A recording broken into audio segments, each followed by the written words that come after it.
자, 오늘은 날마다 더하게 하시니라 라는 제목으로 함께 은혜를 나누고자 합니다. 오늘 본문에는 예루살렘 초대교회의 모습이 기록되어 있습니다. 예루살렘 교회는 오순절 성령 강림으로 세워진 교회였습니다. 오순절날 예수님께서 약속하신 성령께서 드디어 오셨습니다. 그래서 이 성령 받은 제자들이 나가서 복음을 전하는데 놀라운 기적이 일어납니다. 그것은 생전 외국어를 배워본 적이 없는 그 제자들이 복음을 전할 때 세계 각국에서 온 디아스포라 유대인들이 각기 자기 나라 말로 그 복음을 알아들은 것입니다. 근데 이것도 놀라운 기적이지만 더 놀라운 기적이 일어나는데요. 그것은 이 복음을 들었던 사람들의 마음에 찔려서 우리가 어찌할꼬라고 회개하는 그런 일이 일어난 겁니다. 그래서 이때 무려 3,000명이나 되는 사람들이 예수를 믿고 세례를 받은 일이 일어난 것입니다. 하나님께서는 지금도 살아계셔서 우리에게 기적을 베풀고 계시는데 이 기적 중에 기적이 있어요. 그 뭐냐? 바로 우리가 예수를 믿고 구원받은 하나님의 자녀가 된 것입니다. 지옥에 갈 마땅한 우리들이 하나님의 은혜로 제사함 받고 거듭나 하나님의 자녀가 된 것입니다. 그런데 오늘 본문에는 또 하나의 기적을 기록하고 있는데 그것은 바로 초대교회 공동체의 삶의 모습입니다. 이 예루살렘 초대교회는 바로 모든 교회가 본받아야 될 모델이 되는 교회입니다. 우리 교회의 비전이 교회를 가장 교회되게, 성도를 가장 성도되게 하는 주님의 교회를 이루는 것입니다. 그런데 이것은 다른 말로 하면 우리 교회가 바로 옛날 그 예루살렘 초대교회와 같은 교회가 되자라는 것입니다. 그런데 이것은 물론 결코 쉬운 일이 아닙니다. 실제로 이 예루살렘 교회는 오래 가지 못했다는 것을 알게 돼요. 왜냐하면 이 예루살렘에 큰 박해가 일어나서 그 교회의 성도들이 전 세계로 흩어졌기 때문입니다. 그래서 이 예루살렘 교회는 정말 우리가 들어가야 될 하나님 나라가 어떤 곳이냐, 하나님 나라의 실제를 보여주는 그러한 교회였습니다. 그렇지만 이 교회가 아주 짧은 기간 동안만 존재했지만, 그래서 이 교회는 우리가 장차 들어가야 될 하나님 나라 천국의 모델과 같은 그러한 교회였던 겁니다. 지금 중국 우한에서 발생한 코로나19 바이러스가 전 세계에 급속하게 확산되어서 지금 세계는 팬데믹 상태에 이르게 되었습니다. 우리나라는 다행히 최근 확진자의 숫자가 현저하게 줄어들고 있는 상황입니다. 그렇지만 이번 사태로 인해서 교회 이미지와 또 선교에 부정적인 영향이 미칠 것을 우려하는 소리가 점점 커지고 있습니다. 초창기에 대구와 경북 지역을 중심으로 신천지 이단에 속한 사람들에게서 확진자들이 무더기로 발생했고, 또 이단 교회에 속한 곳에서 확진자들이 나오는 바람에 마치 교회가 전염병으로 옮기는 그런 우상처럼 여겨질 수 있는 것입니다. 교회에 다니는 우리들이야 그들이 이단이고 정상적인 교회가 아니라는 사실을 잘 알고 있지만, 교회에 다니지 않고 있는 사람들은 그 차이를 구별하기가 어려운 것입니다.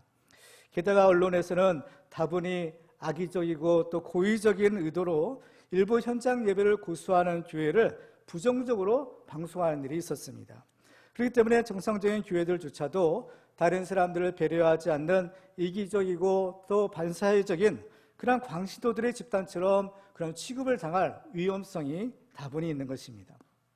그러지 않아도 교회에 다니는 사람들이 빛과 소금의 역할을 잘 감당하지 못해서 오히려 각종 비리나 또 추문에 휩싸이는 경우가 많이 있습니다. 그래서 정말 사람들의 손가락질을 당하고 있는 일이 종종 벌어지고 있는 상황인데요. 참으로 우려스러운 일이 아닐 수가 없는 것입니다. 그런데 오늘 본문에 기록된 이 예루살렘 초대교회의 모습은 이처럼 어려움에 처한 우리 한국교회에 밝은 소망의 빛을 주고 있는 것을 발견할 수가 있습니다.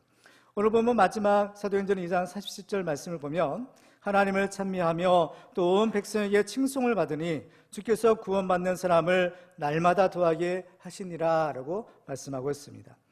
교회가 이렇게 그 본질을 회복하기만 하면 교회의 부흥은 하나님께서 책임져 주신다라는 사실을 알게 됩니다. 오늘 말씀을 통해서 우리 교회는 참된 교회의 본질을 회복함으로써 예루살렘 초대교회와 같은 구원받는 사람들이 날마다 더해지는 그런 복이 있는 교회들이 되기를 주님의 이름으로 축원합니다. 자, 오늘 본문에 드러난 초대교회의 모습은 크게 네 가지의 단어로 요약해 볼 수가 있습니다. 그것은 말씀과 기도와 예배와 교제입니다. 오늘은 말씀과 기도에 관한 부분을 살펴보고 또 함께 은혜를 나누고자 합니다. 자, 우리 교회가 예루살렘 초대와 같은 그러한 교회가 되려면 어떻게 해야 될까요? 먼저 우리는 말씀을 사모하는 공동체가 되어야 합니다. 초대교회는 말씀의 교회였습니다. 왜냐하면 초대교회는 사도의 가르침을 받아 진리의 말씀의 기초 위에 세워졌기 때문입니다. 오늘 본문 42절 말씀을 다시 한번 보시면 이렇게 기록하고 있습니다. 그들이 사도의 가르침을 받아 서로 교제하고 떡을 떼며 오로지 기도하기를 힘쓰니라. 그들은 사도의 가르침을 받았다라고 했습니다. 교회는 반드시 이 하나님의 말씀의 기초 위에 세워져야 합니다. 왜냐하면 하나님의 말씀이 영구불변한 진리이기 때문입니다. 예수님께서는 요한복음 17장에서 이렇게 말씀하셨습니다. 그들을 진리로 거룩하게 하옵소서. 아버지의 말씀은 진리니이다. 또 시편 기자도 시편 119편에서 이렇게 말합니다. 여호와여 주께서 가까이 계시오니 주의 모든 계명들은 진리니이다. 아멘. 진리의 말씀 위에 세워진 교회가 성경적인 교회이고 또 이런 교회가 어떤 시험에도 무너지지 않는 건강한 교회가 될 수가 있습니다. 초대교회는 말씀을 가르치고 또 배우기에 열심을 내는 교회였습니다. 사도행전 6장에 보면 구제하는 일 때문에 문제가 생겼을 때 사도들이 이런 말을 하는 것을 보게 됩니다. 사도행전 6장 4절 말씀을 보시면 우리는 오로지 기도하는 일과 말씀 사역에 힘쓰리라. 복음의 진리를 아는 사람은 이제 그 복음을 열심히 전해야 합니다. 사도 바울은 고린도서 4장에서 이런 고백을 합니다. 사람이 마땅히 우리를 그리스도의 일꾼이요 하나님의 비밀을 맡은 자로 여길지어다. 그리고 맡은 자들에게 구할 것은 충성이니라 라고 했어요. 그래서 사도 바울은 죽기까지 바로 이 복음을 전하는 일에 충성합니다. 그리고 또 자기의 사랑하는 영적인 아들인 디모데에게도 이런 명령을 하는 것을 보게 됩니다. 디모데후서 4장 2절 말씀을 보면 너는 말씀을 전파하라. 때를 얻든지 못 얻든지 항상 힘쓰라. 범사에 오래 참음과 가르침으로 경책하며 경계하며 권하라 라고 말씀합니다. 그리고 이 초대교회 성도들은 이 하나님의 말씀을 사모하는 사람들이었습니다. 그들은 베드로가 전한 하나님의 말씀을 들었을 때 그 말씀에 그들의 마음이 찔렸다고 했어요. 그래서 그들이 회개하고 예수를 믿기 시작했던 것입니다. 그래서 그들은 이 하나님의 말씀으로 거듭난 하나님의 자녀가 된 것입니다. 베드로전서 1장 23절에 보면 너희가 거듭난 것은 썩어질 씨로 된 것이 아니요 썩지 아니할 씨로 된 것이니 살아있고 항상 있는 하나님의 말씀으로 되었느니라 라고 했어요. 하나님의 말씀으로 거듭난 사람은 이제 그 영혼이 다시 살아났기 때문에 이제 그 영혼의 양식인 하나님의 말씀을 사모하며 살게 되는 것입니다. 예수님께서는 사람이 거듭나지 않으면 하나님 나라를 볼 수 없다라고 하셨어요. 요한복음 3장 5절에 보면 예수께서 대답하시되 진실로 진실로 내게 이르노니 사람이 물과 성령으로 나지 아니하면 하나님의 나라에 들어갈 수 없느니라 라고 말씀합니다. 하나님의 말씀과 성령의 능력으로 거듭나 하나님의 자녀가 되었으면 이제부터는 그 하나님 아버지의 주시는 말씀으로 사는 것입니다. 그래서 초대교회 성도들은 하나님의 말씀을 사모하며 그 말씀을 배우기에 힘을 쓰는 것입니다. 오늘 보면 42절 말씀을 다시 한번 보시면 힘쓰니라 라는 단어가 나옵니다. 그들의 사도의 가르침을 받아 서로 교제하고 떡을 떼며 오로지 기도하기를 힘쓰니라. 이렇게 우리말로 번역된 이 성경 구절을 보면 이 힘쓰니라 라는 단어는 바로 앞에 나오는 오로지 기도하기를 힘썼다라고 해석할 수가 있는데요. 원어 성경을 보면 이 힘쓰다라는 단어는 기도하는 것뿐만 아니라 앞에 나오는 사도의 가르침을 받는 것과 서로 교제하는 것과 떡을 떼는 것, 이 모두를 다 받는 말인 겁니다. 그렇기 때문에 이 초대교회 성도들은 이 하나님의 말씀을 받기를, 하나님의 말씀을 배우는 데 힘을 썼던 사람들이었습니다. 이런 초대교회의 전통을 이어받은 것이 바로 베레아 교회의 사람들입니다. 사도행전 17장 11절에 보면 베레아에 있는 사람들은 데살로니가에 있는 사람들보다 더 너그러워 간절한 마음으로 말씀을 받고 이것이 그러한가 하여 날마다 성경을 상고함으로 라고 기록하고 있습니다. 베레아 사람들은 간절한 마음으로 말씀을 받았고 또 그 말씀을 그 마음에 간직하며 묵상하며 매일매일을 살았다라는 것입니다. 우리 사람은 영적인 존재이기 때문에 우리 영혼의 양식인 하나님의 말씀이 없으면 우리 영혼이 잘 될 수가 없고, 또 우리 영혼이 잘 되지 못한다면 나머지 것들도 잘 될 수가 없는 것입니다. 그렇기 때문에 정말 우리에게 필요한 것이 무엇이냐? 바로 하나님의 말씀인 것입니다. 하나님께서 이스라엘 백성들을 그 광야를 통과하는 그 경험을 하게 하신 까닭이 무엇이냐? 사람이 떡으로만 사는 것이 아니라 하나님의 입에서 나오는 말씀으로 사는 것임을 알게 하려 합니다라고 말씀합니다. 그래서 아모스서 8장 11절에 보면 주 여호와의 말씀이니라 보라 날이 이를지라 내가 기근을 땅에 보내리니 양식이 없어 주림이 아니며 물이 없어 가람이 아니요 여호와의 말씀을 듣지 못한 기갈이라 라고 말씀합니다. 그 때문에 우리들은 이 하나님의 말씀을 사모하고 또 사모해야 합니다. 베드로전서 2장 2절에 보면 갓난 아기들 같이 순전하고 신령한 젖을 사모하라 이는 그로 말미암아 너희로 구원에 이르도록 자라게 하려 함이라 라고 말씀합니다. 갓난 아기가 오직 그 엄마의 젖만을 사모하고 그 젖을 먹고 자라듯이 우리 성도들도 이 신령한 젖인 하나님의 말씀을 사모함이 있어야 되는 겁니다. 이러한 사모함이 있을 때 이 하나님의 말씀이 우리 영혼의 생명 양식이 되어 우리의 영혼을 살찌우고 또 우리의 믿음이 성장하고 성숙할 수 있는 것입니다. 이 하나님의 말씀은 또한 우리의 모든 잘못된 것들을 치료하고 고치는 능력이 있는 말씀입니다. 시편 107편 19절에 보면 이에 그들의 고통 때문에 여호와께 부르짖음에 그가 그들의 고통에서 그들을 구원하시되 그가 그의 말씀을 보내어 그들을 고치시고 위험한 지경에서 건지시는도다 라고 말씀합니다. 바로 하나님께서 그들을 고치시고 구원하시는데 무엇으로? 하나님의 말씀을 보내셔서 그들을 고치시고 그들을 건지셨다라고 고백하고 있는 것입니다. 하나님의 말씀을 가리켜서 성령의 검이라고 합니다. 그래서 우리 영혼과 육체의 모든 질병을 수술하고 치유하고 살리는 생명의 말씀이 되는 겁니다. 하나님 히브리서 4장 12절에 보면 하나님의 말씀은 살아있고 활력이 있어 좌우의 날선 어떤 검보다도 예리하여 혼과 영과 및 관절과 골수를 찔러 쪼개기까지 하며 또 마음의 생각과 뜻을 판단하나니라고 말씀하고 있는 것입니다. 우리 눈에 보이는 육신의 질병이야 또 병원에 가서 의사가 수술하면 우리가 치유받고 우리가 회복될 수 있지만 눈에 보이지 않는 우리 영혼의 질병, 우리 병원의 병은 무엇으로 고칠 수 있겠습니까? 그것은 바로 하나님의 성령의 검인 하나님의 말씀으로만이 바로 우리가 치유받고 회복될 수 있는 것입니다. 그래서 하나님의 말씀을 가까이 하게 되면 영적으로나 육적으로나 건강한 삶을 살 수가 있습니다. 이렇게 하나님의 말씀을 가르치고 배우는 교회의 모습은 예루살렘 교회뿐만 아니라 사도행전에 비롯된 모든 좋은 이 하나님의 교회의 모습들이고 또 현대의 모든 교회들이 회복되어야 될 참된 교회의 모습이 될 수 있는 것입니다.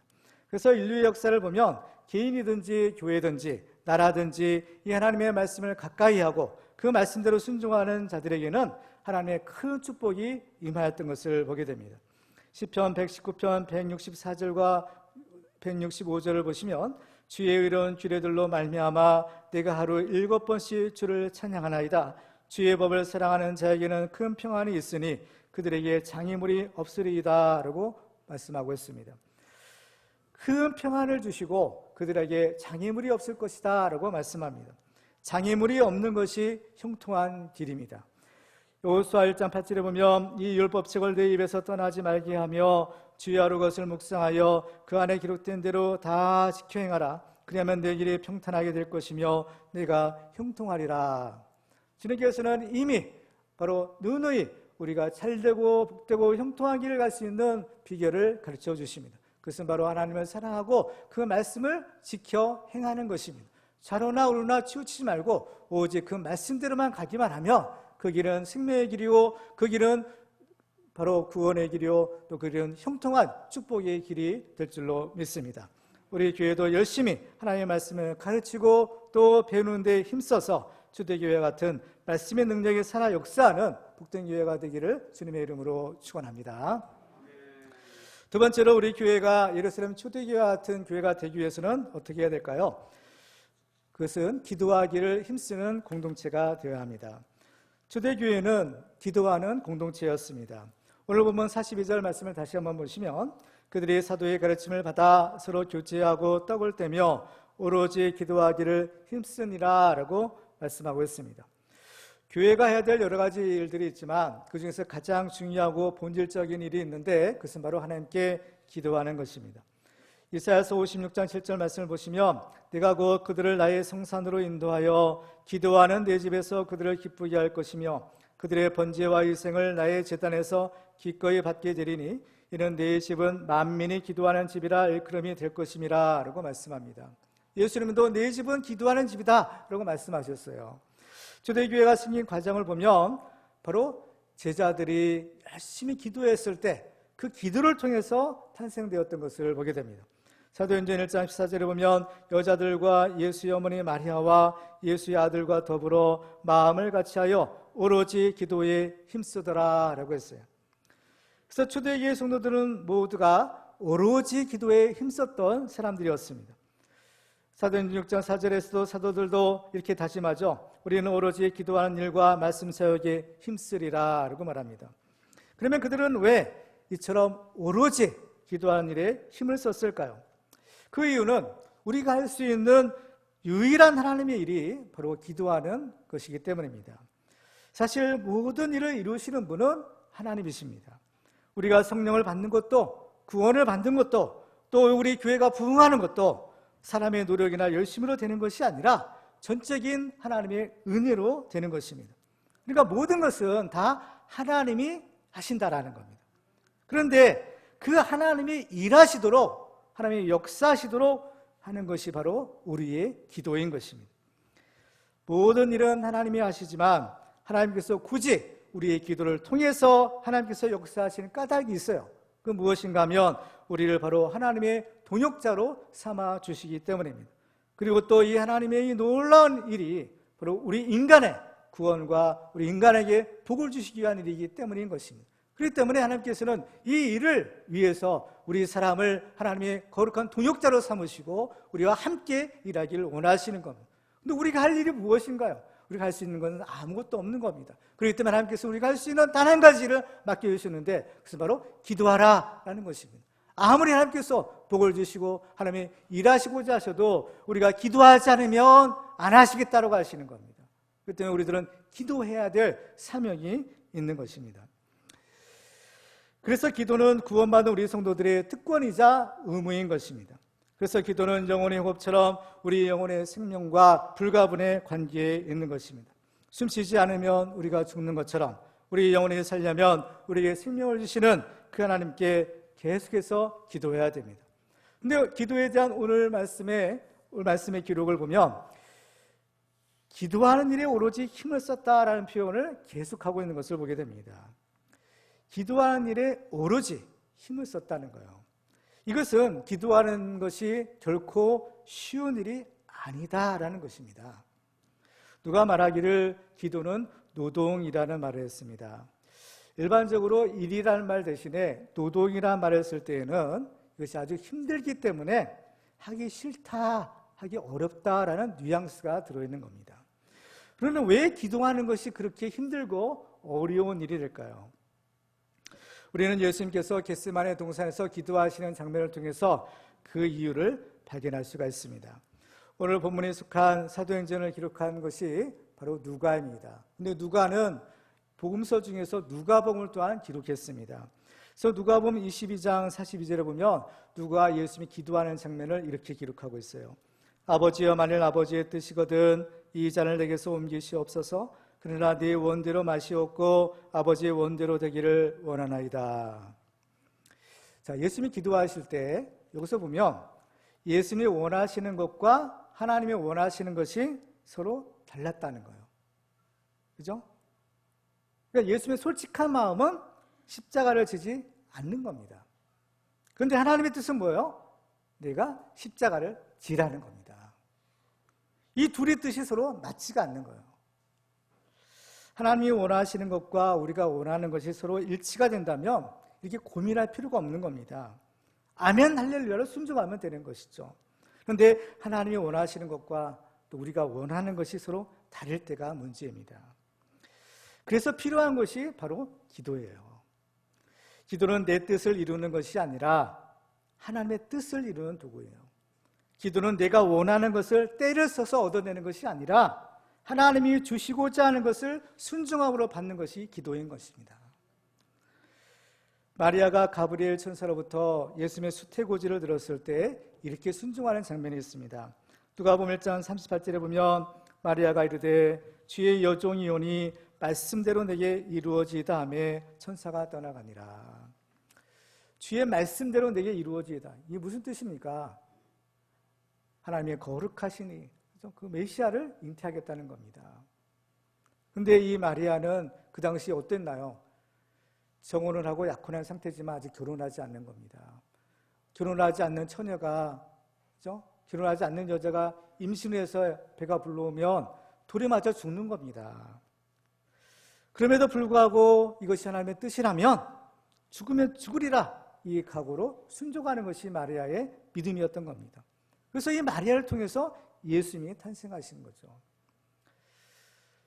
이 마리아의 믿음과 순종을 통해서 예수님이 탄생하시는데, 예수님도 하나님의 뜻에 어때요? 죽으면 죽겠습니다라고 순종하며 기도하시는 겁니다. 우리는 기도할 때 예수님처럼 기도해야 됩니다. 예수님은 항상 기도하시는 분이셨고, 예수님의 기도가 진짜 우리가 본받아야 될, 또 우리가 해야 될 기도였던 겁니다. 그래서 예수님이 기도하시는 것을 본 제자들이 예수님께 부탁을 하나 하죠. 사실 예수님의 제자들은요, 예수님께 뭐 부탁하는 것이 별로 없어요.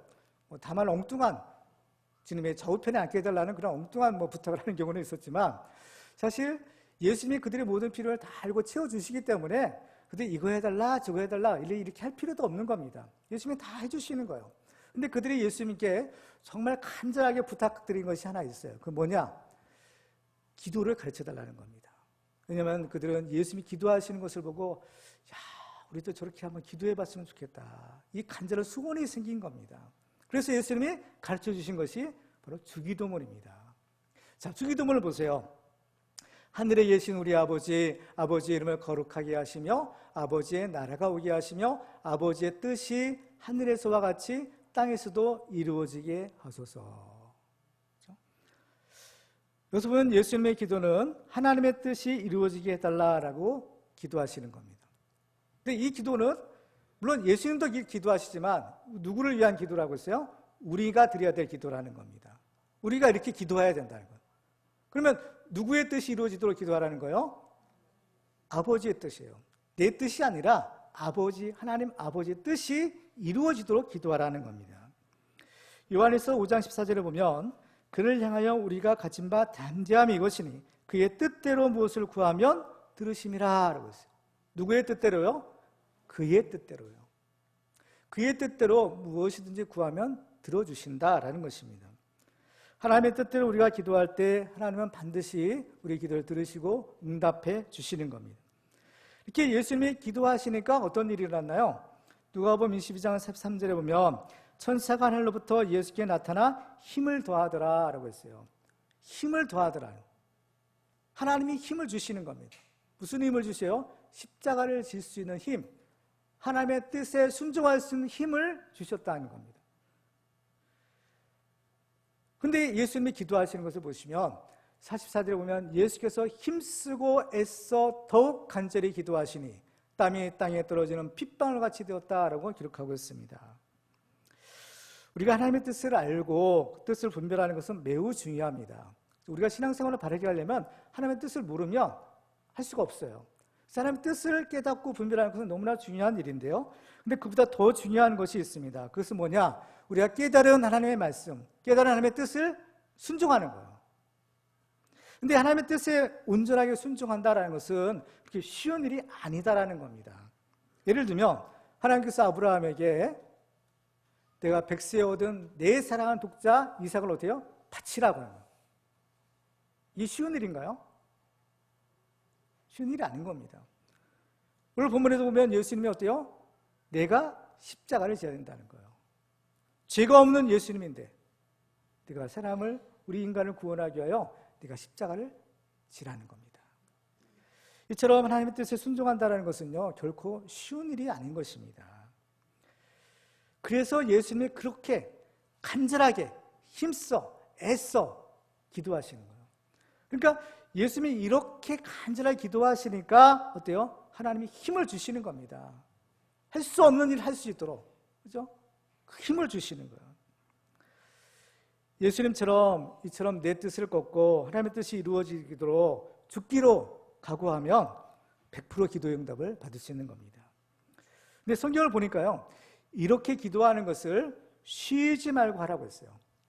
데살로니가 전서 5장 17절 말씀을 보면 쉬지 말고 기도하라는 겁니다. 한 번만 기도하는 것도 이렇게 힘들고 어려운 일인데 이 기도를 어떻게 해요? 쉬지 말고 하라는 겁니다. 이게 우리 향한 하나님의 뜻이라고 했어요. 근데 이렇게 기도하다가는 어떻게 해요? 죽는 것 아닌가요? 그래서 한번 기도했을 때 막 땀방울이 핏방울이 될 정도로 그렇게 막 간절하게 기도하시는데 이거 매일, 그렇죠? 이거 쉬지 말고 이렇게 기도하면 어떻게 되겠어요? 죽는 거잖아요. 죽는 겁니다, 사실은. 누가복음 9장 23절에 보면요, 또 무리에게 이르시되 아무든지 나를 따라오려거든 자기를 부인하고 날마다 제 십자가를 지고 나를 따를 것이니라 라고 했어요.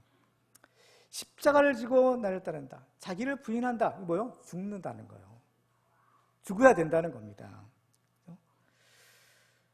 근데 여기에 놀라운 역설이 있고 놀라운 하나님의 신비가 있는 겁니다. 바로 다음에 나온 말씀 보세요. 누가복음 9장 24절입니다.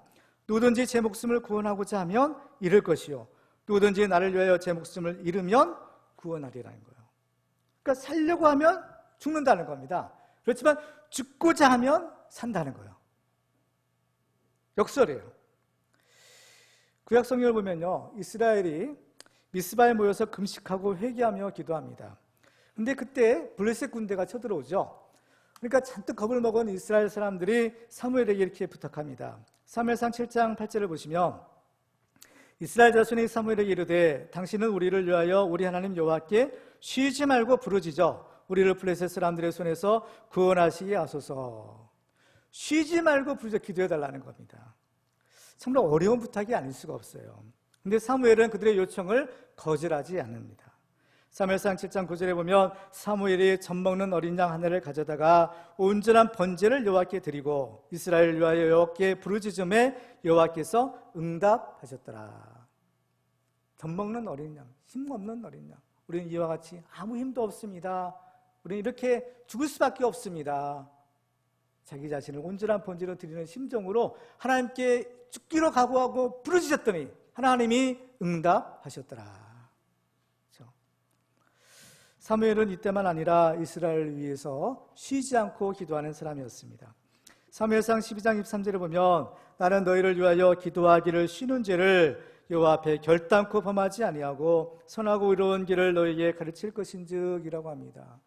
기도하기를 쉬는 죄를 결단코 범하지 않겠다는 거예요. 그러니까 사무엘은 어떤 사람이요? 쉬지 않고 기도하는 사람이었다는 것을 알게 됩니다. 이렇게 사무엘처럼 결단하면요, 쉬지 않고 기도할 수가 있게 되는 겁니다.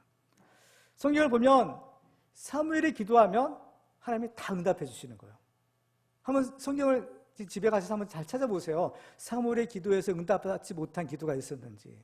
사무엘이 기도하는 것은 100% 하나님 다 응답해 주시는 겁니다. 그 이유가 무엇이겠어요?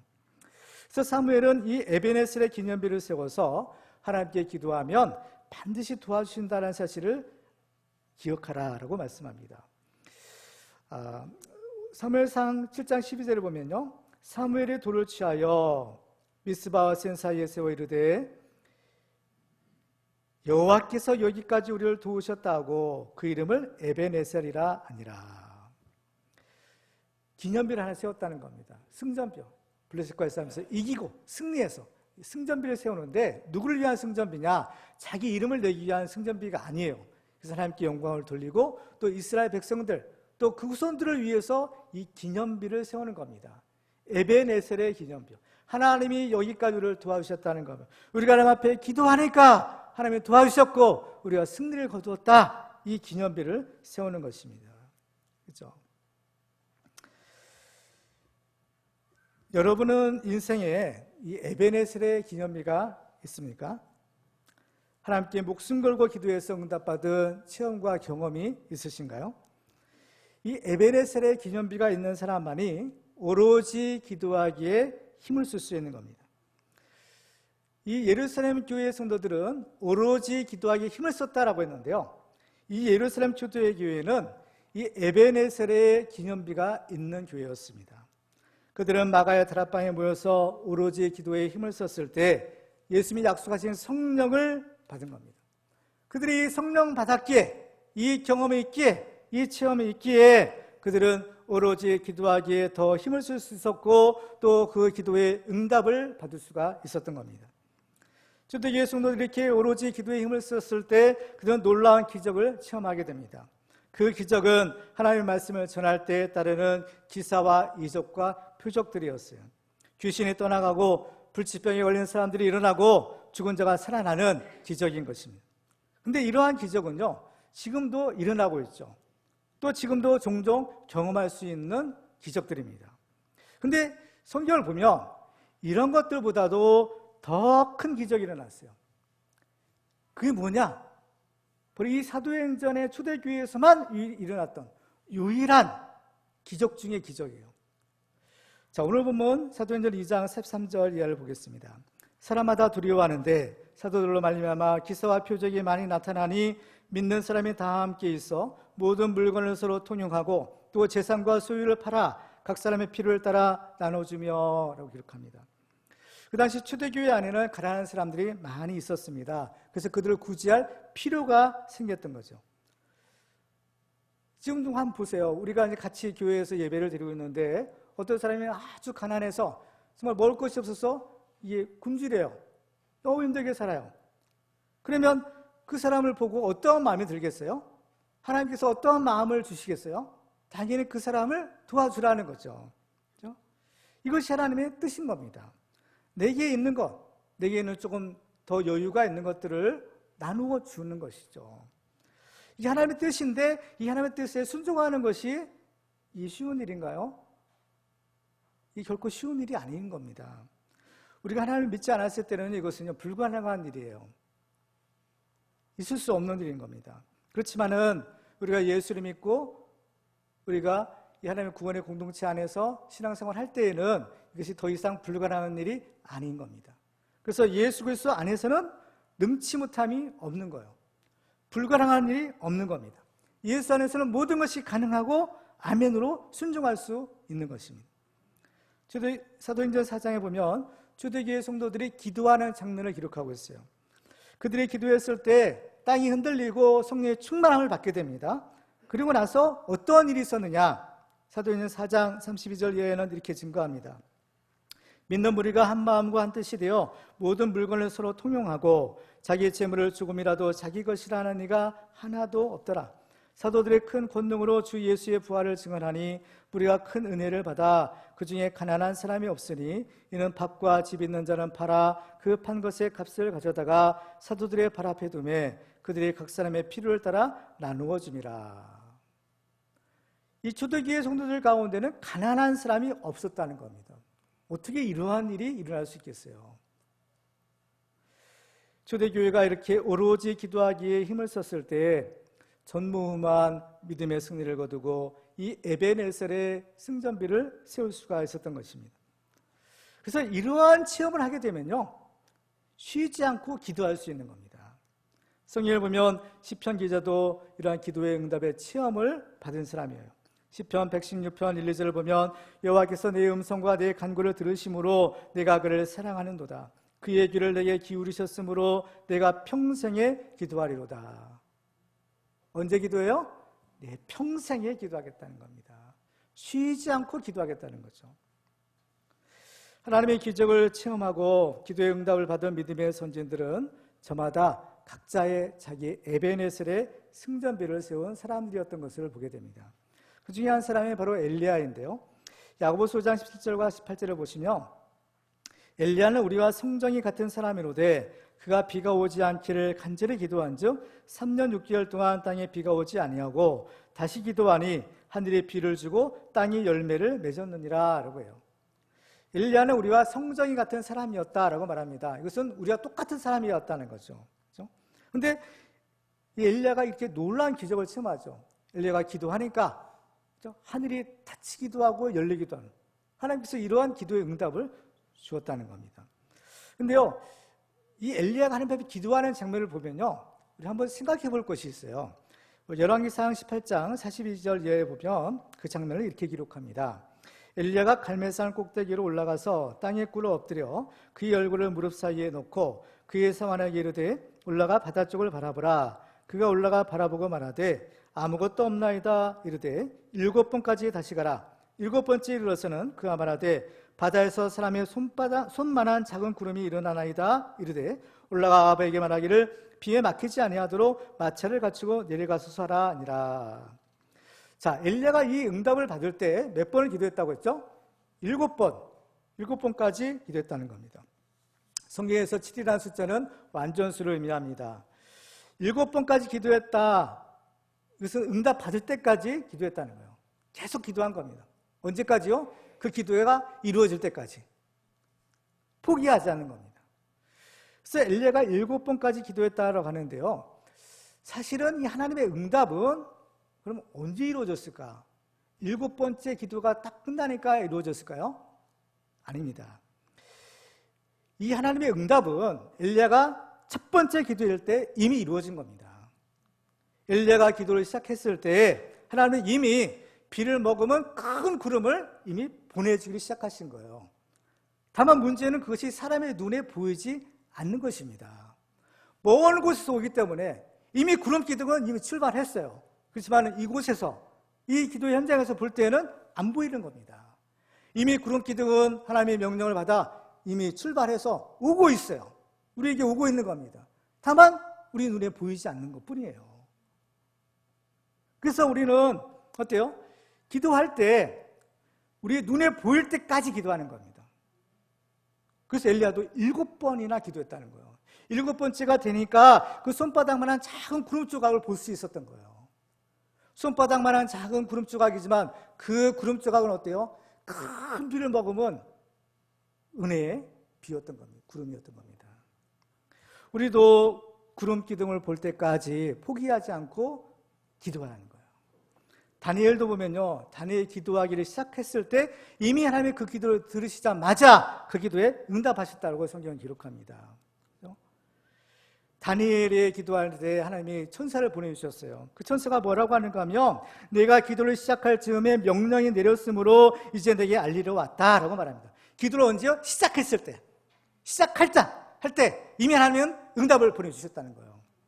근데 이 기도 응답이 잘 이루어지지 않은 것처럼 느낄 때가 있는 거예요. 다니엘서 10장에 보면 다니엘이 새 이래를 작정하며 금식하며 기도합니다. 근데 그 기도 응답이 안 이루어졌어요. 그런데요, 나중에 천사가 와서 뭐라고 말하는가? 그죠? 천사가 와서 말하기를 다니엘아 두려워하지 말라. 내가 깨달으려 하여 내 하나님 앞에 스스로 겸비하게 하기로 결심하던 첫날부터 내 말이 응답받았으므로 내가 내 말로 말미암아 왔느니라. 그런데 바사 왕국의 군주가 21일 동안 나를 막았으므로 내가 거기 바사 왕국의 왕들과 함께 머물러 있더니 가장 높은 군주 중 하나인 미가엘이 와서 나를 도와주므로 이제 왔다는 겁니다. 이미 출발했다는 거예요. 다니엘이 기도하기 시작했을 때 하나님께서 이미 천사를 보내기를 시작하셨다는 거죠. 그 때문에 우리는 기도할 때 쉽게 포기하거나 낙심하지 말아야 합니다.